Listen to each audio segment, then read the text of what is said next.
Welcome to Millennium Counseling Center's podcast, where each week we go in depth into all things mental health, addiction recovery, and being our healthiest and happiest self. Enjoy.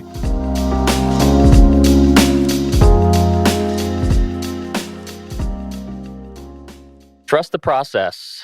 That's something you hear quite a bit in the rooms of AA or other 12-step rooms. What's your experience when sitting with clients, Derek, around how to trust the process and where do people stand with that? Well, I think to start with, I think trusting the process is a good message for people. I think that there is a pathway out when you're struggling with different, whether it's substances or behaviors that are getting in the way of your life. So I think first and foremost, that's not bad advice. And when people can do that, then oftentimes they're going to, in fact, I'd say a high majority of the time, they're going to find kind of a pathway to a better life. I think that the challenge comes in when you're in a treatment center or you're in a therapist's office or you're meeting with somebody and you don't really know this person very well. You don't necessarily trust them. And basically what you're asking is saying, hey, listen, most people have had their trust broken in their lives and are somewhat can be skeptical of that, particularly people who have been through a lot of difficult times. And I think that to say to someone, just trust me, I know what I'm talking about and follow this pathway and things will get better.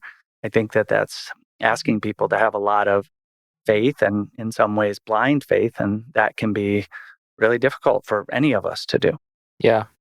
Well, and I think when I'm sitting with clients and I'm talking about similar concepts, I'm asking people to be more open to ideas, more open to what they see, what they feel, rather than coming from a place of already knowing. I feel like when I'm working with clients, that can be a roadblock where it's kind of like, well, I already know, right? This is what's going to happen. This is what they're going to say. And for me, trust the process is kind of beginning to kind of approach recovery and approach how they run their life a little bit differently, more with curiosity, more with an open mind, looking for kind of new opportunities of thinking about things or how they experience things. And I think that's for me is a crucial step in the beginning. Yeah. And I think, you and I talk about that word a lot, curiosity. I think it's important. One of the key words that I use with people is maybe. I think that a lot of times we like to put things in boxes of this will work or this won't work or this is good or this is bad. And I think if you're leaning towards kind of the idea like this won't work, it's really hard to flip over and believe that it will work. And so I think that that's why I like the word maybe, because if we can move from a place of no to neutral or like you said, curiosity, and not try to have someone make a complete flip to being completely resistant to completely going with everything. I think that we have to kind of move along that spectrum a little bit and do that, in conjunction with someone that people can feel free to open and honest with and kind of talk through some of that curiosity and recognize some of the maybe. And when someone is quote unquote not trusting the process or not living in maybe, how are you talking about that with somebody? How are you guiding someone through kind of how they're trying to navigate and figure that out? I mean, I think one of the things that we see quite a bit is that my personal philosophy or belief is that a lot of the ways that we make decisions in life are going, whether we know it or not, or whether we would define it this way, is we kind of in our brains do a cost benefit analysis of the decisions we're making. And we look at, okay, well, what am I going to get out of this decision? What's it going to cost me? If I see a shirt that I like and the cost is a factor, so I can see a shirt that I like. And if it's $1,000, there's no way I'm going to get it. And if it's $40, then I would consider buying it. I think that one of the things that happens with people, particularly, people who are in the realm of addiction is when it comes to whatever that thing is for them, that substance or that behavior that they're caught in, the ability to properly assess the benefit that they get from that versus the cost that it's costing them in their lives is the calibration is off. And the the belief in the benefit is higher than it probably really is, and the cost of living that way is higher than they think it is, and so they believe that it's lower. So that the ability to calibrate that, we overestimate the benefit, we underestimate the cost, and I think that's why it's hard for outsiders, people, family members or spouses or partners, to look at how something is affecting someone's life and be able to see it. I think it's clearer almost sometimes to see it from the outside than when you're caught up in the middle of it. So learning how to navigate through that and kind of accurately assess the cost and the benefit of those behaviors is a challenge, but something that I try to help people do. Yeah. Well, and I think trusting the process is a mentality for everyone involved, right? I mean, if I'm sitting with a spouse or a family member of somebody, they too need to begin to kind of welcome the idea of living more curiously through this process and being open to maybe they don't know exactly how it's going to go, and that this is kind of trying to start down a new path and trusting the process that there will be change or things can develop into a different kind of way of being and way of living, that too is part of how they need to approach this as well. Absolutely. And I think in a perfect world, right, when somebody is looking to kind of change their life or to get healthy, in a perfect world, then they will do everything that's recommended and life will get better and everything will be great.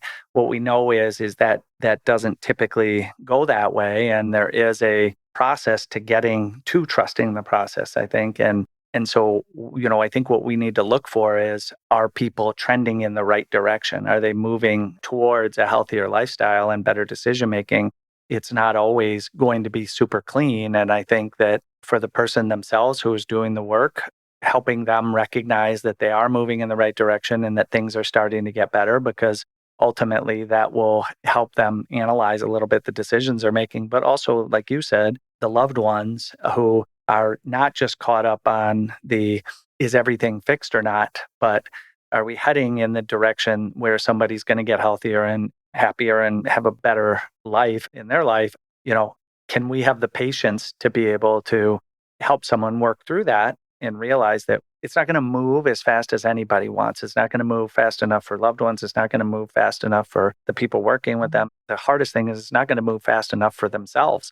And so there is a level of patience that's needed. If we're changing something that, in many cases people have done for years and years, and we're hoping to take this abrupt U-turn and completely change the way you operate in your life, that's a really big directional change. And it's not easy to do that. And I think we, have to be able to, like I said, give the space for someone to actually work through that. hmm I hear a lot of pushback on trust the process and progress, not perfection, because for some people it may feel like an excuse or another rationalization, right? I don't have to completely change, or I don't need to stop this. And that's a real hard thing for people, right? And I think that's part of that fixed mentality of, I know the outcome here. And so I think that this is really hard for everyone involved. And I think for me, the trust the process is kind of like everyone is kind of getting on their own path to hopefully having a different and kind of more balanced life, but it's really hard. Yeah, and I think you're talking about balance. And I think that one of the things that over the years people have gotten backwards a little bit in this process is that we can be somewhat lax and laid back about decision making. And then after you make that decision and you have some consequences from that, then, we're really harsh on ourselves. We really beat both ourselves up and other people beat us up over it. And I think I always recommend that we reverse that. I think we need to be really strict and sticking with the plan before you have that behavior. And then now, if you do move back into something, if you go through a relapse or something, that's the time when we need to give people a little more grace and have some care, because the most important thing at that point is that somebody gets back on track, and that shame and guilt and beating themselves up, having other people beat them up, that's just going to make them more likely to continue that behavior than to actually be able to get out of that. And so I think that a lot of this is about balance and when to use these different strategies that we incorporate in our lives and how that's going to be most effective. I've never actually heard it described that way, but I like that kind of paradigm shift where instead of kind of more of a, everything's going to be okay, and then something happens and then you get really negative, you know, flip it and be kind of really diligent. And if something happens, give yourself a soft landing so that you can get back up. That's right. Yeah. And I believe strongly in that. I think, like you said, and I like some of the words you use there, but I think that we have to be really diligent and have a true understanding of what that outcome might look like and invoke that then, so that hopefully that can keep you away from those behaviors as opposed to after the fact.